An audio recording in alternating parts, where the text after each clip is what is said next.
Pada kesempatan kali ini, saya Ahmad Fatfarobi akan presentasikan skripsi saya dengan judul Analisis Komposisi Beton Struktural menggunakan bentonit sebagai bahan alternatif pengganti material dengan metode Taguchi. Oke, jadi pada skripsi saya ini, saya melihat bahwa terdapat di industri konstruksi saat ini kan sedang mengalami perkembangan. Oleh karena itu perlu dilakukan penelitian lanjutan untuk meneliti lebih jauh tentang beton sebagai unsur utama dalam suatu bangunan. Nah, selain itu, potensi bentonit sendiri cukup besar, di mana hal ini saya rasa bisa dimanfaatkan untuk material komposit sebagai substitusi material beton. Nah, pada penelitian ini digunakan penelitian oleh Azhari dan kawan-kawan, di mana saya melihat beberapa masalah dalam penelitian ini. Yakni masalah yang pertama adalah terjadi penurunan kuat tekan yang signifikan. Masalah yang kedua adalah tidak digunakan standar nasional Indonesia, serta hanya sekedar melakukan experimental research. Nah, hal ini berbeda dengan penelitian yang lain. Sebagai contoh, penelitian oleh Zainal dan kawan-kawan, serta Belani dan kawan-kawan, bahwa pada penelitian tersebut didapatkan peningkatan maksimum stres, strain at breaks, dan peningkatan yang modulus. Hal ini juga dikuatkan oleh Sabalidis bahwa berdasarkan hasil morfologi, bahwa penggunaan bentonit itu sebenarnya sangat baik untuk digunakan sebagai filler. Nah, oleh karena itu, pada penelitian ini saya merumuskan masalah sebagai berikut, yakni pada penelitian ini berfungsi untuk mengetahui komposisi yang paling optimal dan menentukan persentase kontribusi setiap variabel terhadap kuat tekan beton dengan menggunakan metode Taguchi. Untuk manfaat penelitiannya sendiri ada dua, yakni manfaat teoritis dan manfaat praktis. Untuk batasan masalahnya sendiri ada 7. Yang pertama adalah penentuan ini variabelnya sudah ditentukan. Penelitian ini menggunakan standar mutu dengan acuan SNI. Untuk pengertian dari beton struktural sendiri, kami juga mengacu di SNI. Penelitian ini tidak mencantumkan analisis biaya. Penelitian ini menggunakan data sekunder. Penelitian ini tidak melakukan eksperimen konfirmasi, dan selanjutnya penelitian ini tidak membahas reaksi kimia antara bentonit dengan beton. Oke. Selanjutnya adalah diagram alir penelitian. Kurang lebih seperti ini diagram alir penelitian saya, di mana kajian pustaka sendiri, saya mencari informasi bahwa sebenarnya metode Taguchi itu bisa dilakukan tanpa perlu melakukan eksperimen. Sebagai contoh, penelitian oleh Mia Christina, pada penelitian tersebut menggunakan data sekunder dari tim riset LPDP Lab Fisika ITS.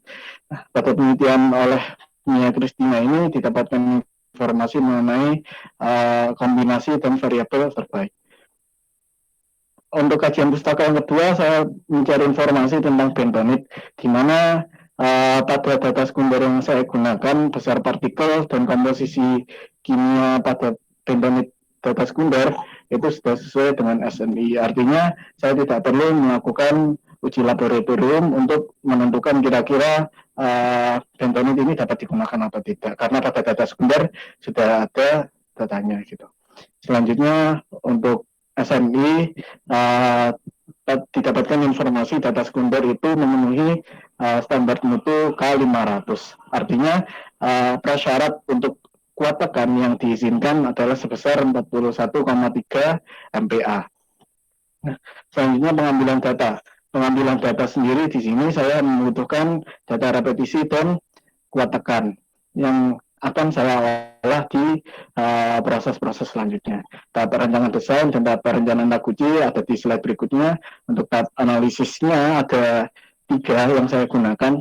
Di sini analisis rata-rata itu berfungsi untuk mengetahui kombinasi yang paling optimal antar faktor. Untuk analisis variance dan strategi polling up itu untuk mengetahui kira-kira faktor mana yang paling signifikan. Ketika nanti di analisis variance itu tidak diketahui faktor yang tidak signifikan, maka dilakukan strategi polling up untuk menghasilkan hasil yang lebih baik serta meningkatkan persen kontribusi. Nah, di analisis variance dan strategi link up ini diketahui persen kontribusi, sehingga kita kembalikan lagi ke judul bahwa bentonit di sini berfungsi untuk mensubstitusi material yang sekiranya persen kontribusinya paling sedikit. Jadi nanti setelah diketahui persen kontribusinya, maka dapat disarankan substitusi bentonit itu terhadap material apa. Nah, selanjutnya dilanjutkan dengan pembahasan. Oke, untuk selanjutnya ada rancangan desain. Di sini rancangan desainnya saya menentukan variabelnya ada 4, di mana variabel yang pertama adalah air, variabel kedua adalah semen, variabel ketiga adalah pasir, dan variabel keempat adalah agregat. Keempat variabel ini saya lihat kira-kira kondisinya sebelum dan setelah dilakukan substitusi material bentonit. Selanjutnya penelitian ini menggunakan 4 faktor dan 2 level, di mana faktornya sebagaimana yang sudah saya sebutkan barusan, variabelnya ada 4. Untuk 2 levelnya di sini, level pertama adalah kondisi sebelum penambahan bentonit, dan level kedua adalah kondisi setelah penambahan bentonit. Di sini saya melihat bahwa perlunya dilakukan penelitian, peninjauan ulang kira-kira setelah dilakukan bentonit dan setelah dilakukan penambahan bentonit dan sebelum penambahan bentonit itu kira-kira perbedaannya seperti apa. Untuk tabel pengkajian faktor, tabel level dan faktor, dan tabel matriks OA-nya sudah saya cantumkan sebagaimana berikut. Untuk tabel level dan faktor, di sini data-data sekunder ditentukan sudah tercantum komposisinya. Nah, pada penelitian saya di sini menggunakan persentase agar memudahkan pembacaan dan pengolahan data. Oke, masuk ke slide berikutnya. Ini tahap analisis rata-rata. Sebagaimana yang sudah saya sebutkan tadi, di sini untuk mengetahui kombinasi yang paling optimal. Pada tabel analisis rata-rata dan variabilitas, di sini terdapat peran yang dimana pada data sekunder dilakukan sebanyak 5 kali. Dan untuk faktornya merupakan matriks orthogonal array. Untuk kuat tekannya, sebagaimana ada di data sekunder, data kuat tekan. Selanjutnya untuk rasio signal to noise-nya itu didapatkan dari perhitungan. Oke. Nah, setelah dari tabel analisis dan rata-rata ini dilakukan perhitungan tabel respon untuk mengetahui selisih masing-masing level. Ketika diketahui selisih masing-masing level, maka akan diketahui interaksi. Jadi ketika data tersebut diketahui selisihnya, maka diketahui sebelum dan sesudah itu apa yang berbeda. Nah, berdasarkan perhitungan, maka tabel respon didapatkan adalah untuk agregat dipilih yang paling optimal adalah di level 1, dan untuk faktor air semen di level 1, semen di level 2, dan pasir di level 2. Nah, data tersebut kemudian diolah ke dalam sebuah grafik, dan di sini grafik SMR menggunakan karakteristik kuat tekan, di mana kategori kuat tekan masuk ke dalam kategori semakin besar semakin baik. Oleh karena itu dapat dilihat bahwa agregat dan semen memiliki kombinasi yang paling baik dalam hal ini. Oke, selanjutnya untuk interpretasi datanya bisa dilihat di optimal faktornya sebagai berikut. Jadi setelah dilakukan didapat diolah melalui tabel respon, selanjutnya digrafikkan, kemudian baru diinterpretasikan ke optimal faktor. Oke. Selanjutnya adalah tahap analisis varians. Pada tahap ini kita akan mencari seberapa kuat hubungan faktor. Jadi setelah diketahui kombinasinya, kira-kira seberapa kuat sih masing-masing faktor itu mempengaruhi kuat tekan.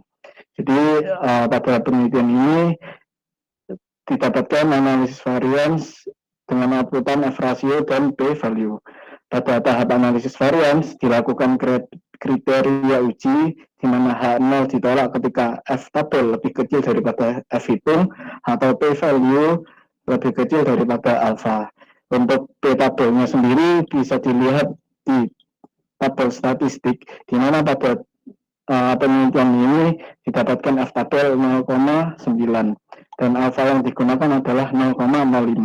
Yang artinya ketika data tersebut dilakukan pembahasan pada tabel, diketahui bahwa yang paling signifikan adalah agregat dan semen.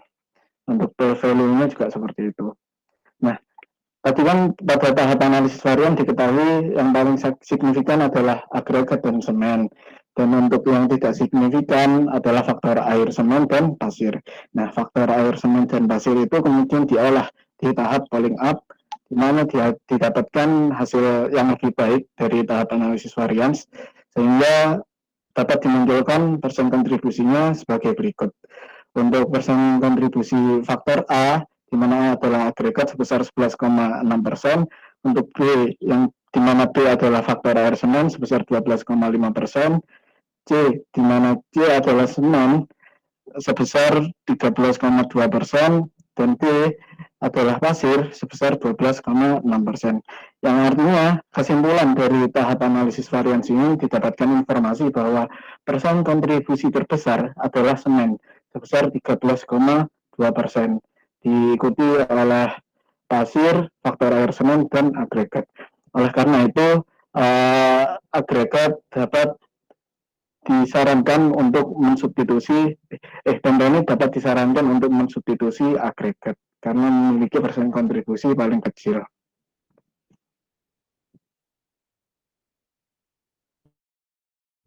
Nah, selanjutnya hasil keseluruhan analisis merupakan kesimpulan di mana diketahui informasi bahwa bentonit memenuhi ASTM dan dengan kuat tekan dengan mutu beton kali 500.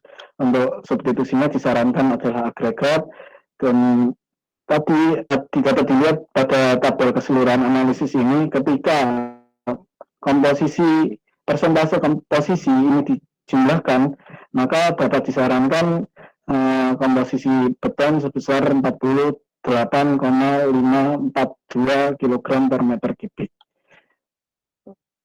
Selanjutnya untuk yang pada tabel perancangan beton ini dilakukan komparasi antara komposisi yang didapatkan pada penelitian ini dengan SMI, di mana pada penelitian ini didapatkan reduksi kuat tekan beton sebesar 83,48,9 kg per meter kubik dengan prediksi kuat tekan beton sebesar 50,578 MPa. Oleh karena itu, kesimpulannya sebagai berikut. Kesimpulan ini digunakan untuk menjawab rumusan masalah di mana kombinasi terbaik sudah diketahui serta persen kontribusinya juga sudah diketahui. Oleh karena itu dapat disarankan penelitian ini untuk dilanjutkan sebagai penelitian untuk mencari material beton yang ramah lingkungan. Selain itu agar potensi bentonit dapat dimanfaatkan dengan baik.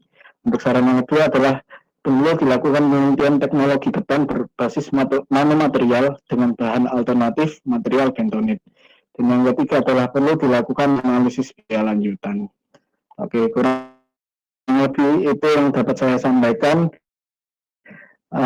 Mungkin dari teman-teman atau Ibu Elita ada yang mau ditambahkan. Terima kasih.